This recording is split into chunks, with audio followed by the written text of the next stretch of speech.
I'm completely different off the court than I am on the court. Like when I step in between the lines, like I'm there to kind of kill. Out there and be the best. You want to beat whoever's sitting on the other bench, no matter who it is, and like you look over there and you just want to win so bad.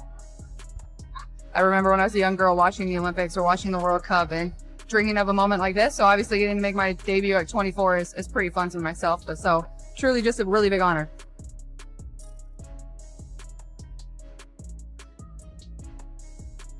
Hello guys, it's Cordy here.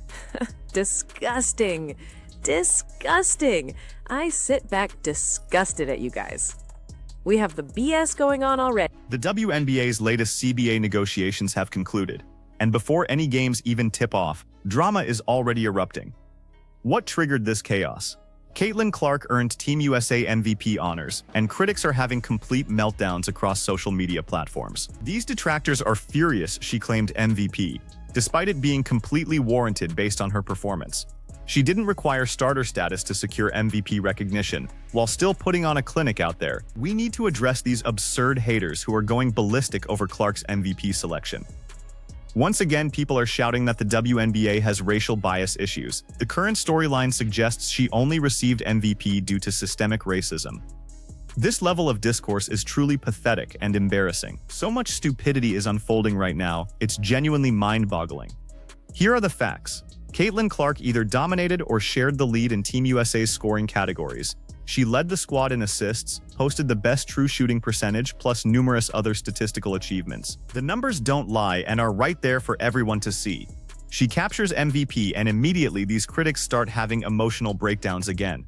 Suddenly, everyone transformed into passionate Rhyne Howard advocates overnight. The Atlanta Dream struggles to draw 18,500 fans for home games when their venue capacity is roughly 3,000 seats.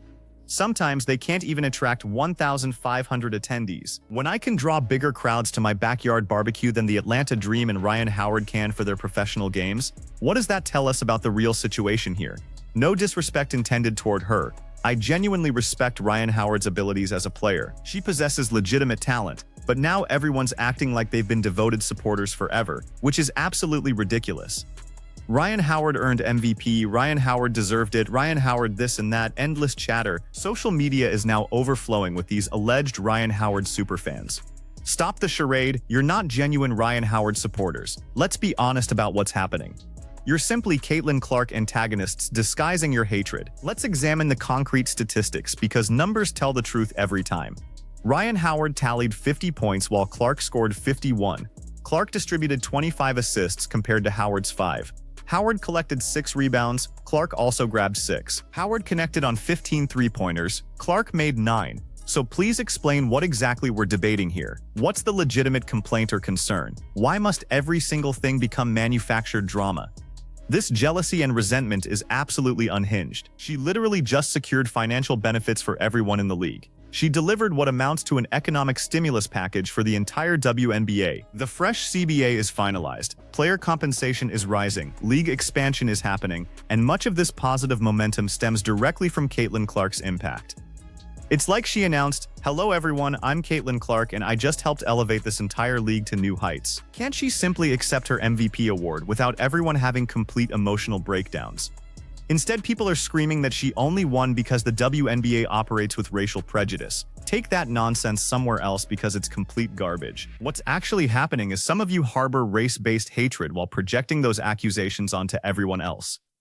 You're fixated on her racial identity, not the rest of us who simply recognize elite talent performing at championship levels regardless of background. Some of you refuse to acknowledge this reality, and it drives you absolutely crazy with rage. The bottom line remains crystal clear. The statistics are undeniable. The performance spoke for itself, and the MVP recognition was completely earned through merit. The only truly insane aspect of this situation is witnessing how many people completely lost their composure over this outcome. Honestly, observing this collective meltdown has been almost as entertaining as watching the actual basketball games themselves. Now look at this ridiculous take that's making me laugh. Rhyne Howard deserved MVP recognition. What complete nonsense are you even trying to argue? Stop whining and complaining. The Players Union just finalized what should be called the Caitlin Clark Economic Stimulus Agreement. This league generated zero profits before Caitlin Clark entered the scene and transformed everything. That supposedly laughable MVP candidate generated 4 times more revenue than all other league players combined could produce together. The real garbage here is your stubborn refusal to acknowledge a talented young woman from Iowa as genuinely exceptional at basketball. That resistance is genuinely sad and reflects poorly on your character. I believe many of these vocal critics are simply furious that she exists and succeeds at such a high level. I think the people constantly screaming about racial issues around the clock are actually the ones completely obsessed with racial dynamics every single day. Sure, some legitimate bad actors exist in any fan base, but honestly, many of you complainers are the actual source of the problem here. Now we should dive deeper into this topic because major props to CJ for stepping up. She appeared on the W360 livestream and directly confronted what she calls the slows on her YouTube channel platform. I want everyone to hear her perspective on this controversy. She really stirred things up and was absolutely demolishing them with her commentary on this particular issue. Let's check out some of her remarks from that appearance. The complete video runs 17 minutes in total length. I'm only going to play a few key minutes so you can witness how she completely destroyed these haters and slows with facts and logic. You should definitely subscribe to her channel since it's linked right there for easy access. Let's jump right into it. Play this summer. So to all the slows that are upset about this MVP award, just brace yourself. There's plenty more to come. Ladies and gentlemen, the slows are melting down today, okay? They're melting down like an ice cream cone in Texas in July. They're having meltdowns, baby. I'm telling you now, and it's delicious. It's delicious. Okay, let's take a look at some of the things the slows are putting out here on the internet. Let's take a look, shall we? Before we get into what the slows said, as you know, White Jesus is your 2026 FIBA qualifying tournament MVP. She averaged a little over 11 points a game and 6.4 assists per game, okay? This is her second MVP award at only 24 years old. Do you all remember what you were doing at 24? I can't say on the internet what I was doing at 24, but I wasn't winning MVPs. International MVP. The slows are so mad. Oh God, this is great. This is amazing for me. And if you know me, you know I enjoy a good slow meltdown. This is enjoyable. This is amazing. One of the slows here says, I swear I'm not trying to be a hater when I say that the woman with the army of white supremacists isn't good enough to be a lock for Team USA. She's just a lock because of media pressure and politics. She could not dribble a ball once and still make it. It's the white supremacists. They're racist.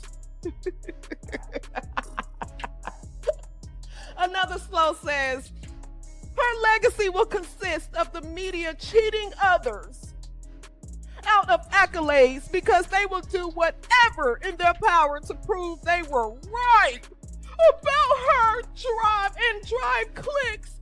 How are you MVP when your success came when the games were already decided? Ron Howard played her ass off. This slow thinks the game was decided.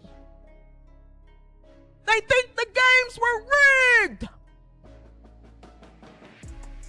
Another. See, you a hater when you gotta say you swear you not trying to be a hater. You know you a hater.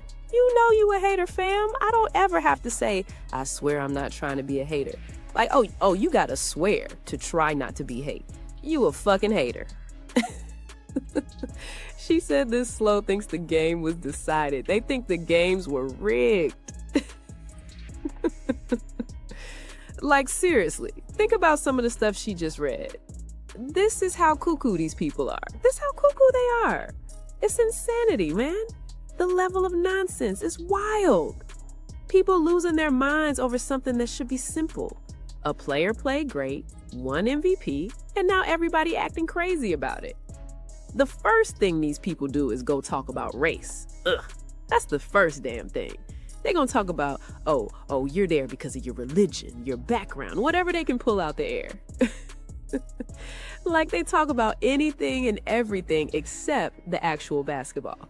They just can't accept the fact that the girl is damn good at the game of basketball. That's really what it comes down to. And that's ridiculous, man. Y'all go subscribe to the W360. CJ be getting it popping on her channel.